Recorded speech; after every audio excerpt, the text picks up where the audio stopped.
morning, everyone, and welcome to Elbarrio. My name is Ralph Hernandez, and thank you so much for watching. This morning, our special guest this morning is none other than our superintendent, Dr. James A. Williams, who's going to talk to us about the state of the district and many other issues. Dr. Williams, welcome to the show. Thank you, and thank you for inviting me. You're welcome, sir. Let's begin with the state of the district. How are we doing? Well, over the past 4 years, we have made tremendous progress. We're not where we would like to be, but we're making progress.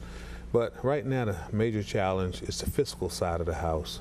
New York State, I'm being told, is about $8 billion in the red, and they're recommending through the governor's office to cut education about $1.3 billion. And for us, that's about 15–16%. And they're holding the revenue flat.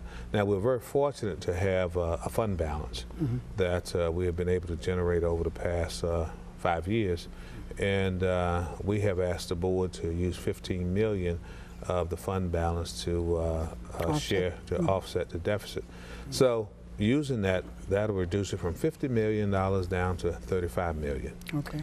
And we're looking at every area to see what we can cut back. We want to hold the classrooms harmless because we have to look out for the children and the teaching and learning aspect.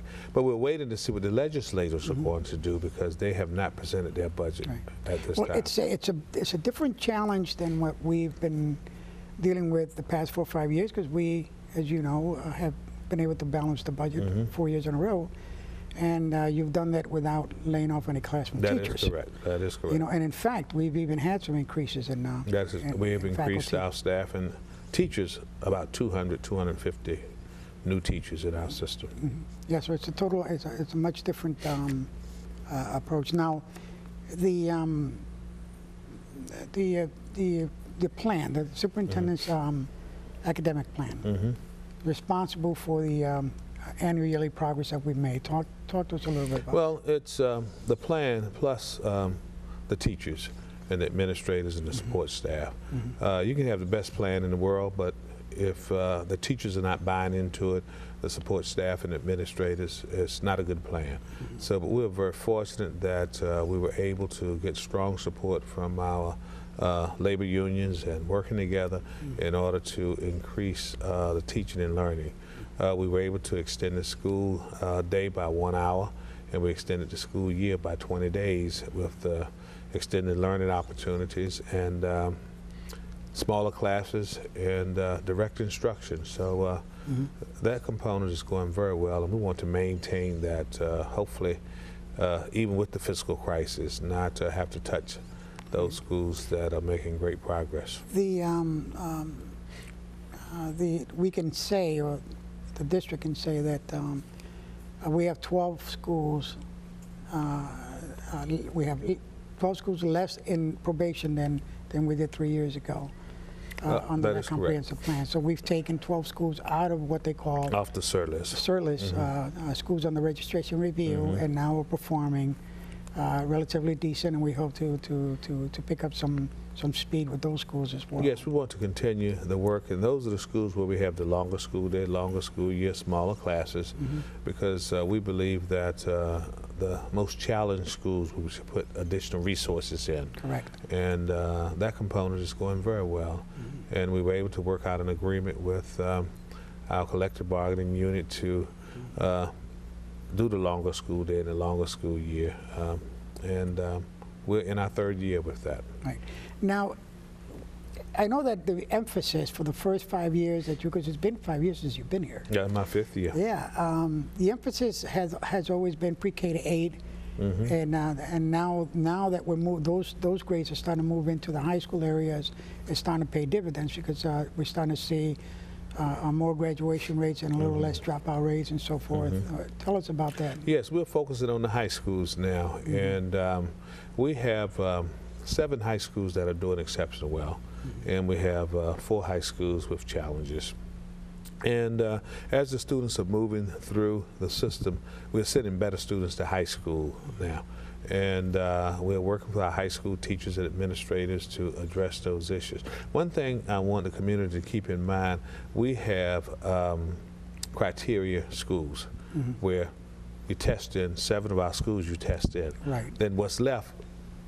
Right, Riverside would be like Riverside, Grover, Cleveland, and some of the other schools. Burgard and Bennett and East.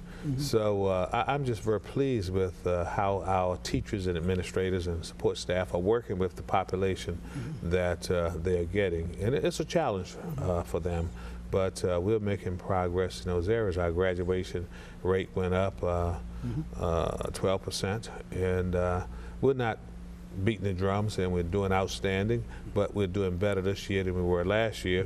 And 12% of 3,000 students, that's how I look at it.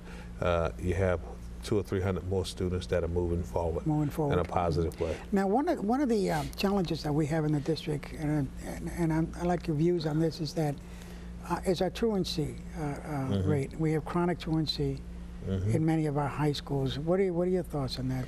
Yes, we do. And we have been working with the city, with the mayor's office, and around the 1st of April, we're going to roll out a truancy plan that will be a collaboration between the city and the school district. We have a lot of the pieces in place to try to find out why students are not coming to school. And we run into a situation, parents keep their kids home to babysit and do various things. And then we have just youngsters not coming to school. And the board authorized a study about 4 years ago, when my first year here with Cornell University.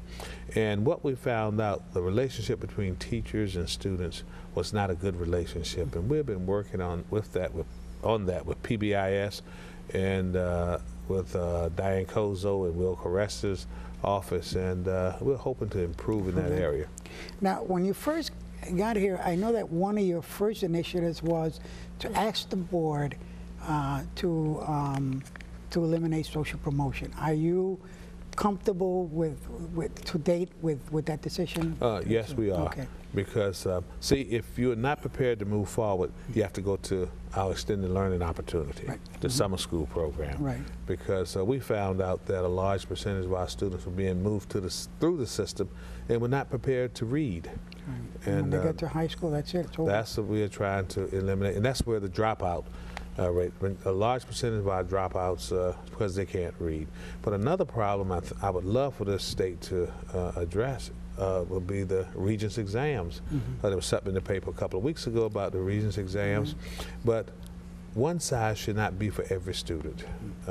And right now you have to pass 5 or 6 Regents for everybody, and that's not fair. Right. That's not fair. At one time the state had options.